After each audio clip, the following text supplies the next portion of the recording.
I pledge to smash the stigma around mental health. I speak about mental health with openness and respect. I will challenge stereotypes and negative language. I will treat everyone with dignity and compassion. I will listen without judgment. I support those in need and encourage help seeking for all. I will educate myself and others, making my campus and community a safe space for honest conversations. I will stand up for equality, knowing that mental health matters as much as physical health. Together, we can end the stigma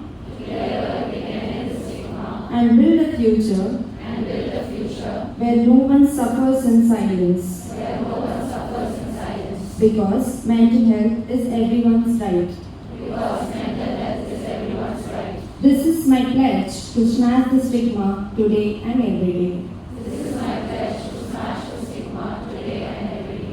Narrative methods and brain-based approaches to design personalized interventions.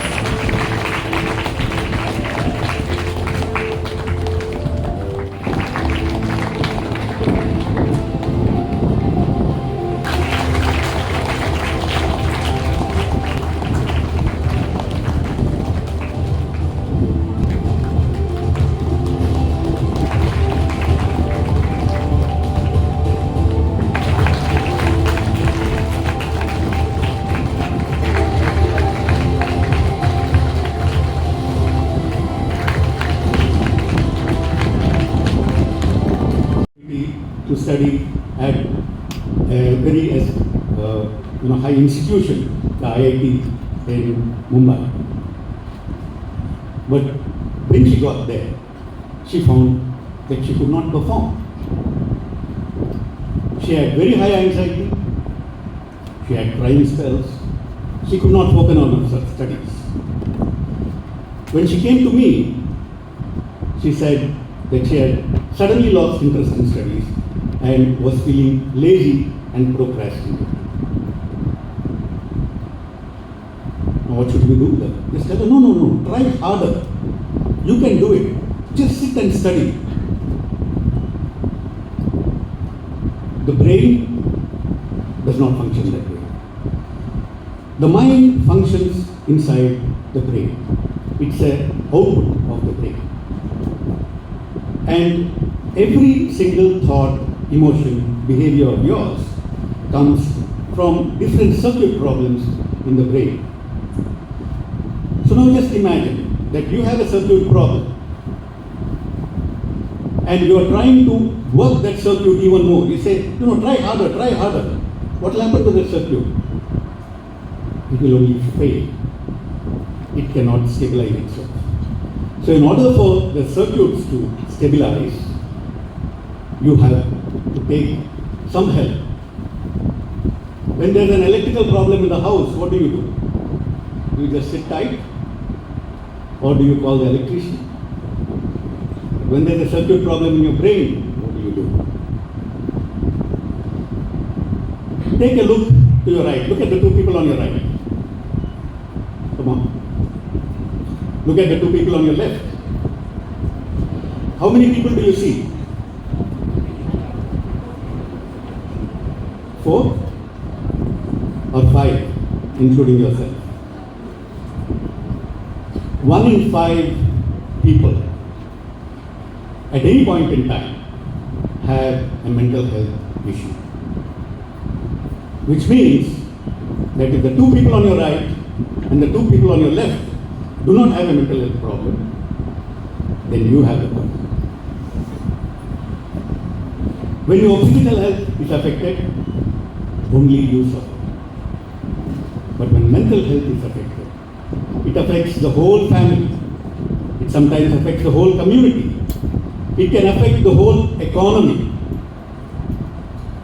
Mental health issues are one of the greatest causes of economic loss through absenteeism and inability to work in the world. Reminds me of a mother who was caring for her parents. 40-year-old lady, she was caring for her parents. She became very irritable, very angry. She was harsh with everybody. Everybody told her, "What's wrong with you? Are you crazy? Can't you behave yourself?" The problem is, she can't help it because it is not her fault. The stabilizer in the brain is failing. Just like the voltage stabilizer in the house, when too much of voltage fluctuation is there, it fails. Similarly, her mind is failing because of the burden of caring for the parents. Depression isn't caused by a weak mind. The real cause is deeper. It is genetic. It comes from the family. So if you look into your family, if you have a mental health issue and you look at other members of your family, you will find 100% that there are other members of the family also going through mental health issues. And it is not because of the family. It is because of the genes. It is because the genes are inherited. The faulty genes which give rise to mental health issues are inherited, and it is passed down from generation to generation. There was an executive, a very top executive in an IT company, who kept pushing very hard. He was performing, and then suddenly he found that he could not perform. He found he was getting very anxious. Even the simplest meeting in his group would give him anxiety. Mental health problems don't mean that you are weak. It means that your brain is trying to achieve a balance. It's called homeostasis. I'm sure you would have studied it. When the balance in the brain fails, then your mind fails. Unrelated mental health issues can even lead to severe physical problems. I remember a patient who came to me and said, "Doctor, when I came to you, I was broken. Today I am healed, and it is my mission now to see that I help others to heal." Mental health problems give rise to physical problems, they give rise to family problems, they give rise to community problems, and they can be fatal. Suicide is the major cause of death in the whole world. Not HIV, not wars, not killings. Suicide. You can look it up. And the cause of suicide is mental health issue. It is not a farmer loan. It is not a dowry problem. It is not an exam failure. It is not a community issue. These are only politicized versions of suicide. Suicide is caused by depression, mental health issues, and other psychic problems. So as long as we keep saying or trying to find a social or a political cause for suicide, there is no preventing suicide. It is only when you start looking at suicide as a mental health issue that you will start prevention of suicide. So coming back to where I started, if you can see an orthopedician or a physiotherapist for a broken leg, you should be able to see a psychiatrist for a broken mind. When we strain our legs, we rest it, we heal it, we treat it. Similarly, when you strain your mind, you should rest, heal, and treat. Who are on the brink of portal which is going to open many doors, not only for you, but each and every person you deal with. The gift of counsel is the best gift you can give anybody, said one wise man. Now, gift of counsel means when a person really needs you to step in and make them see some sense, make them clear their doubts, get them clear in their heads. Not you just won't talk to anybody. I'm sure as your mother or father gave you counsel, you're going to say, please don't bother me. Okay, that's not the thing here. It's when you take care of someone who has a problem and try to get them to see what their problem is and teach them techniques on how to get rid of their problem. So, I welcome you all into the fold of psychology, which is truly a God-given gift, which is going to help many people with problems. Welcome you all once again, and thank you very much, MOP Vaishnav College, principal, staff, and dear students, and the principal, the staff, HOD of Psychology Department of the University of Madras. Thank you once and all. I hope you all at some point of time think back to when you were freshers and how much you slowly learn on the job. Thank you, welcoming you all once again. Yeah, you managed to make it sound so beautiful.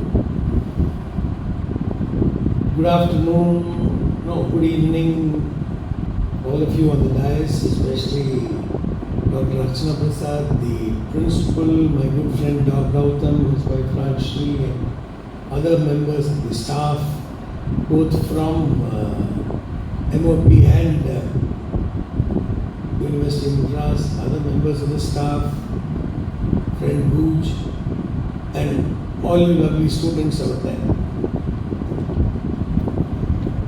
I don't know why I was taught, though Dr. Prasad decided that some tenuous link between films, its role in society and me. I only hope I wasn't called because I was loose out and which is what cinema has done.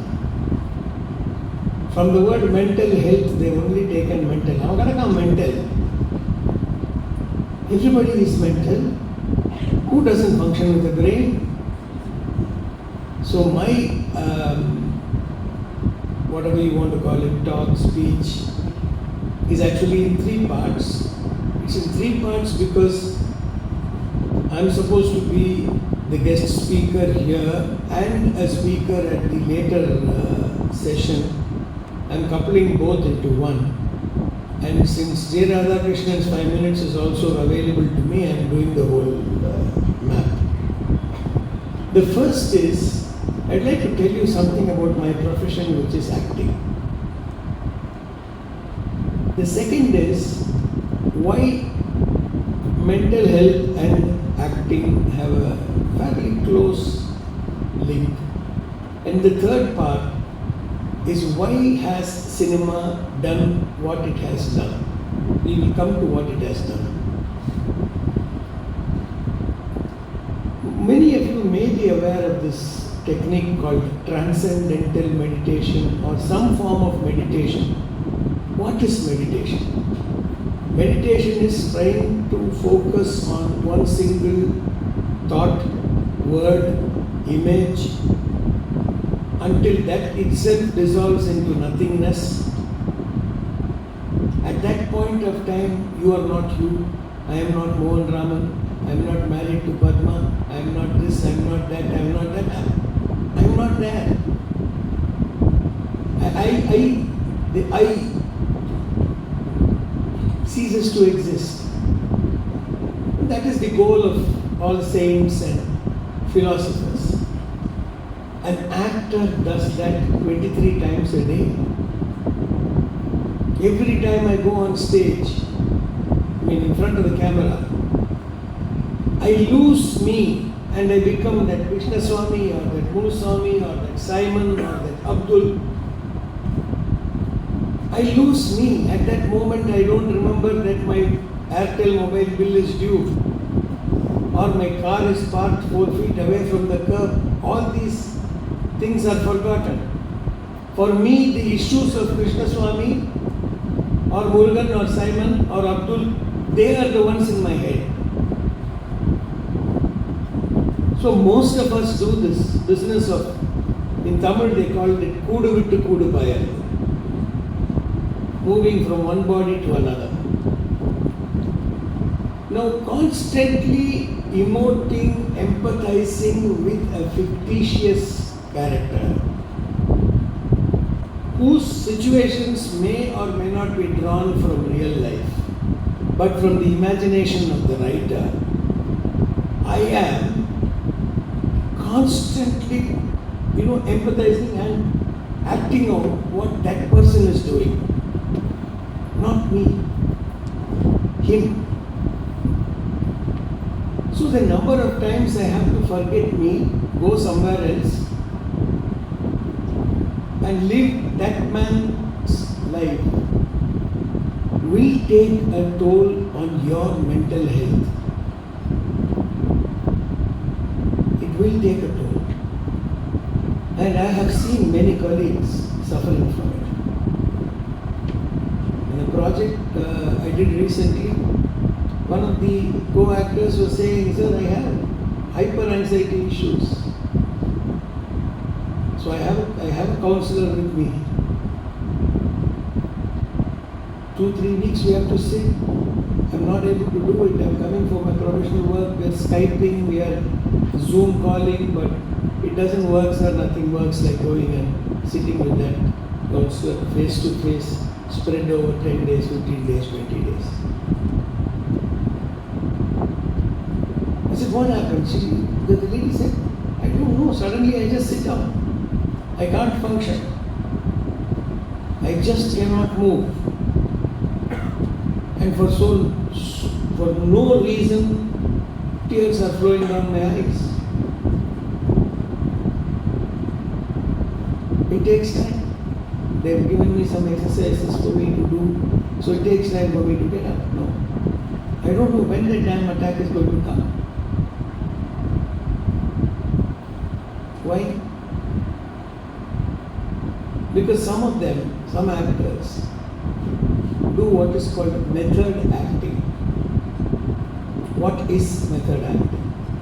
Method acting is to reach deep into your own life's personal experiences, draw on the emotions there, emotions of love, or grief, or sorrow, or hate, and use that to project for this character Kupusami which I am playing.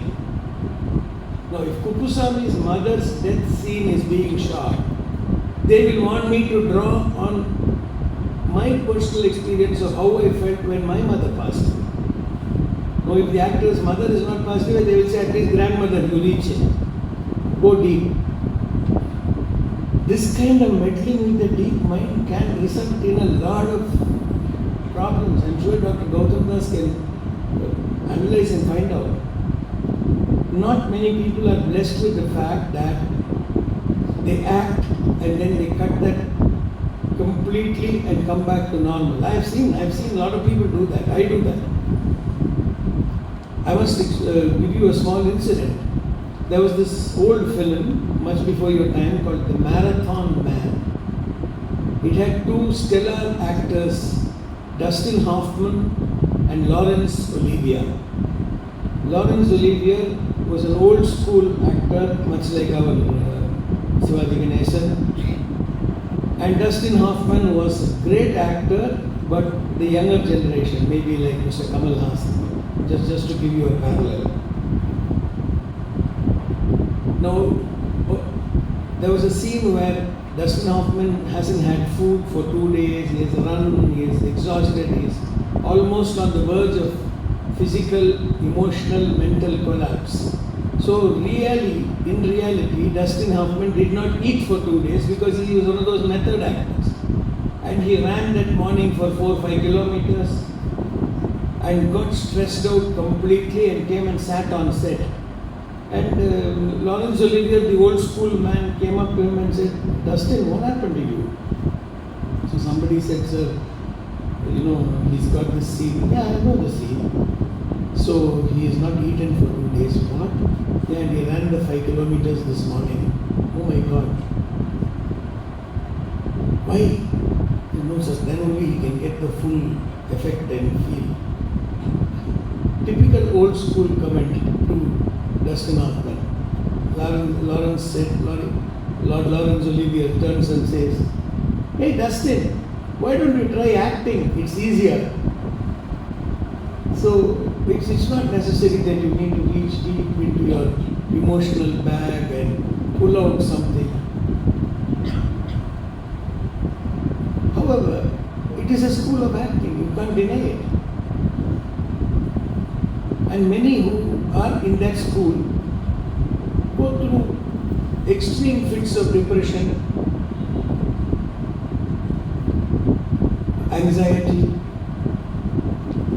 So, our profession has got this problem. We have to acknowledge it. I am happy that people like Deepika Padukone have come out openly into the public and said, yes, I am having anxiety issues, I am having depression, I am going through therapy, counselling and taking pills for it. It's high time people did it in my field because a lot of people look up to us for no valid reason. I still say it is for no valid reason, but they look up to us. We from the film industry have let the mental health area completely alone. Even if we had left it alone, it's all right. We didn't leave it alone. We went and poked it, killed it, mashed it. If you watch the films of the 60s and the 70s and early 80s, they created such an image that if a person is diagnosed with cancer, he or she will die. Cancer. Everybody will be listening and then red light will come on everybody's face. At that time, Dr. Shanta used to tell me, Mohan, one cinema is solving like 60% of the cases that come here I'm curing and sending them out. Why don't you? Who will say it? They don't want to say it. Similarly, any mental health issue comes in two forms in cinema. One, it can come as the comedy part. Full comedy பண்ணுவாங்க. ஒரு அசைலம்ல ஒரு சீனை வச்சு ஒரு பாட்டை வச்சு சுத்த விட்டு ஆட விட்டு. Or it will be the villain who will have all sorts of cookie problems. And because of that he's become something, serial killer, this, that, the other, multiple personality disorder. We don't make a film like The Beautiful Mind, where they show a person with a mental health problem going on to win the Nobel Prize. What better example that mental health is something which is controllable, curable, and can lead a fairly decent to normal life. Maybe even get the Nobel Prize. Why not make a movie like The Beautiful Mind? Even One Flew Over the Cuckoo's Nest, which was about a lot about psychiatry, mental care. They didn't make a mockery of it. They had their Willie in the form of nurse, the head nurse. They had so many things, but they didn't make a mockery of it. I'm happy my own industry did make a film like Tenali, which at least addressed the fact that the hero can have psychological issues and that he needs a psychiatrist to help him get over it. That is the underlying message, which means the stigma of going to a psychiatrist is addressed. Tenaliye Poran. And the whole movie is about his struggle to replace X with Y and Y with Z. It starts with Delhi Ganesh as this psychiatrist and it goes to Dr. Bhudam or that's what I think that's Jairam's name. Watch that film, it's a nice film, it's a comedy, but it outlines a message which says, seek help. Seek help. If you need it, seek it. And there is no stigma attached to somebody seeking help. You won't believe it, the Indian law had one of the preconditions for an automatic divorce was if the person suffered from epilepsy, they could have gotten a divorce. It was the law till a few years ago, am I right? That was the law. So the film industry is something which has let this part called psychology, psychiatry totally down.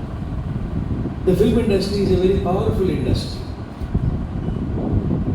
From 1950 when Anna wrote the story for Irival to 52 Parasakti of Karunanidhi and so on and so forth, in a matter of 15 years in 1967, through their constant propaganda in the film industry of their ideology, the party was able to gain power. That is the impact the film industry has had. Maybe not these days, but it has had. Therefore, the film industry should act with greater responsibility when it comes to issues of portraying mental illness, both from the patient's point of view and from the doctor's point of view. Gautham asked you all, what do you do if a person's mind is broken? What was the traditional treatment given in South India to Kaal Odja, doctor to put over here? I presume everybody can follow Tamil, no? Now and then I lapse into my mother tongue. Mind Odja? You know what they did in those days? Kalyan பண்ணி வச்சுருவாங்க.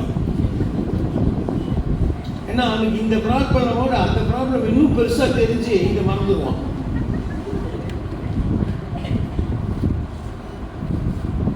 They did that. They did that. I'm not joking. I've seen cases in my own family.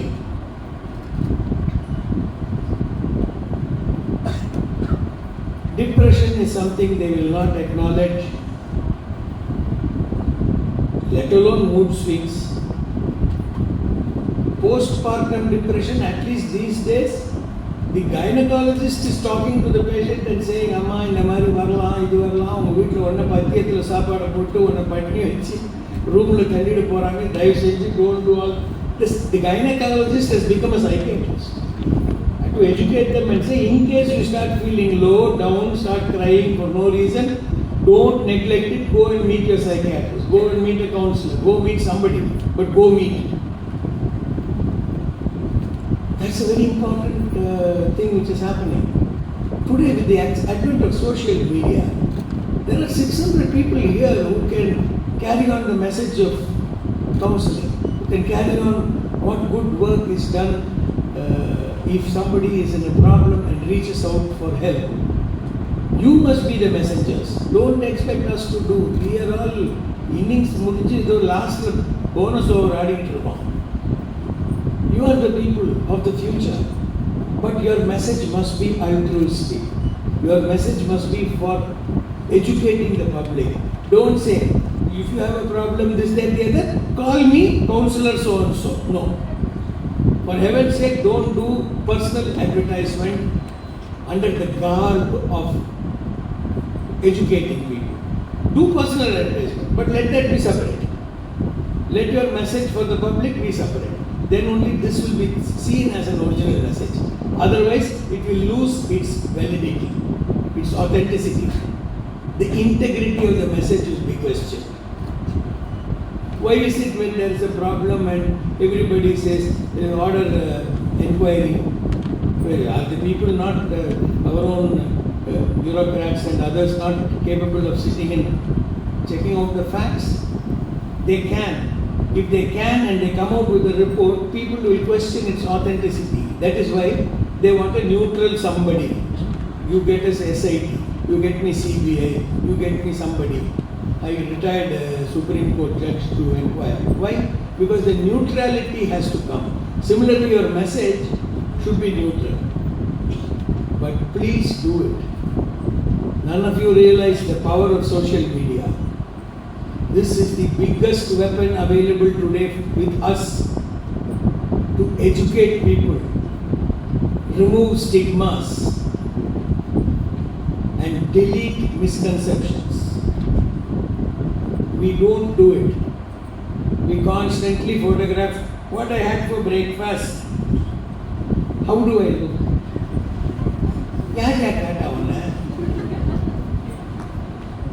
காலையில் என்ன tiffin சாப்பிட்டேன், எந்த வண்டியில் போனேன், எங்கே எப்போ ஆஃபீஸுக்கு போனேன். Say something meaningful. Use that Instagram to great effect.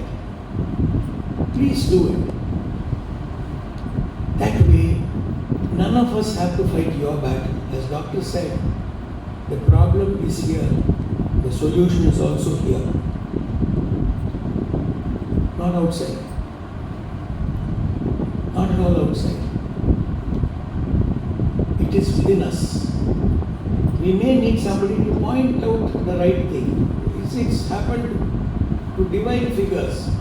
Even the great Lord Anjaneya did not know his strength until Jambavan came and said, "Hey, nana nanirka kudida poda." Nana, yeah, you. Where? To Sri Lanka. You must be joking, man. He said, "No, do you realize who you are? You are this, you are that, you are that." And then our Puranas say Hanuman grew 1,000 times his size. Whether he physically grew or not, his confidence at that moment grew 1,000 times. So you don't really have to take everything on face value. Take its import, the message inside it. Not how can somebody. I'm not going to go into that. We don't have to get into that at all. Every story of ours, every ancient text, be it the Quran, the Bible, the Bhagavad Gita, the Mahabharata, the Ramayana, everyone, all these stories have an inner meaning. Look for the inner meaning. You can look for the inner meaning in any story. Hard work can provide food on the table. It can. Example, Jesus turning water to wine and creating loaves of bread. Don't ask me, energy, matter can neither be created nor destroyed. You can't go into Einsteinian or... no, don't question all that. See the message. Thank you. See the message. Every one of these stories has got a message. There are two kinds of stories, the true story and the truth story. A true story is documenting what actually happened in the life of a person. Like the film Gandhi. By and large, it's a true story. Some cinematic license may have been taken here and there. It's a true story. The Panchatantra tales are truth stories because they tell you the truth. The parable of the prodigal son is a truth story. It tells you the truth. So in anything you can either find out if it's a true story or a truth story. Take the good. Learn from whatever experience you have. Be torchbearers in the future. And I'll end by saying, God bless you all. வணக்கம், நான் doctor Gautham, மனநல மருத்துவர். இந்த world health டே அன்றைக்கி நான் எல்லோருக்கும் கேட்டுக்கொள்வது, உங்கள் மனநலத்தை நீங்கள் பாதுகாப்பு பேண வேண்டும். உங்கள் காலை உடஞ்சதுன்னா என்ன பண்ணுவீங்க? வீட்டிலே உட்காந்துருப்பீங்களா? இல்லை டாக்டர்கிட்ட போவீங்களா? இல்லை போய் கட்டு போடுவீங்களா? அதே மாதிரி உங்கள் மனசு உடைஞ்சதுன்னா நீங்கள் என்ன பண்ணுவீங்க? வீட்டில் உட்காருவீங்களா? எப்படி நம்ம கால் உடஞ்சா நம்ம டாக்டர்ஸ் பார்க்குறோமோ அதே மாதிரி மனசு உடைஞ்சாலும் நம்ம டாக்டரை சந்திக்கலாம். மனசு எங்கே இருக்குது? மூளையில் இருக்கு. மூளையிலோட பிரதிபலிப்பு தான் மனசு. மூளையோட பல சூழ்ச்சிகள், அதாவது சர்க்கியூட்ஸில் இருந்தால் மனசு உருவாகுது. மூளை சர்க்கியூட்ஸ் பாதிப்பு இருந்தாக்கா மனநல பாதிப்பு ஏற்படும். இப்போ எப்படி நம்ம வீட்டில் வோல்டேஜ் ஃப்ளக்சுவேஷன் இருந்தால் வோல்டேஜ் ஸ்டெபிலைசர் அந்த ஃப்ளக்சுவேஷனை சரிப்படுத்துமோ அதே மாதிரி தான் மனசுலேயும் ஒரு ஸ்டெபிலைசர் இருக்குது. அந்த ஸ்டெபிலைசர் பொதுவாக நம்ம ஏதாவது ஸ்ட்ரெஸ் இருந்தாக்கா அது சரிப்படுத்தும், நம்ம மனசை சரிப்படுத்தும், சரி சமமாக்கும். ஆனால் சில சமயம் அந்த ஸ்டெபிலைசர் வேலை செய்யாது. அந்த மாதிரி சூழ்நிலையில் நம்ம மனநல பாதிப்பு ஏற்படும். ஸோ எப்படி நம்ம வீட்டில் நிறைய வோல்டேஜ் ஃப்ளக்சுவேஷன் இருந்தால் சில டைம் டிவி பழுது போகுமோ இல்லை ஃப்ரிட்ஜு பழுது போகுமோ அதே மாதிரி மனசும் பழுது போகும். அந்த மனசு பழுது போச்சுன்னாக்கா நீங்கள் தயவு செஞ்சு ஏதாவது ஒரு மனநல மருத்துவரை அணுகணும். அதுக்கு நல்ல ஒரு வழியை தீர்வை காணணும். ஏன்னா மனநலம் பாதித்தால், இப்போ உடல் நலம் பாதித்ததுன்னா நம்ம மட்டும் பாதிக்கப்படுவோம். ஆனால் மனநலம் பாதித்தா நம்ம குடும்பமே நடுத்தருக்கு வரும், நம்ம முழு கம்யூனிட்டி நடுத்தருக்கு வரும். ஏன் இந்த நாட்டோட எக்கானமி பழுது போகும். எப்படின்னு பார்க்குறீங்களா? இப்போ மனநலம் பாதித்தாதுன்னா உங்களால் வேலை செய்ய முடியுமா? வேலை செய்ய முடியாதில்ல. அதே மாதிரி நீங்கள் வேலை செய்யலைன்னா உங்கள் ப்ரொடக்டிவிட்டி குறையும். ஸோ ஒரு நாட்டோட ப்ரொடக்டிவிட்டி அந்த நாட்டோட மக்களோட மன நலத்தை தான் பொறுத்து இருக்குது. ஸோ உங்கள் மனம் நலமாக இருந்தால் தான் நாடு உருப்பட முடியும், நாடு முன்னேற முடியும்.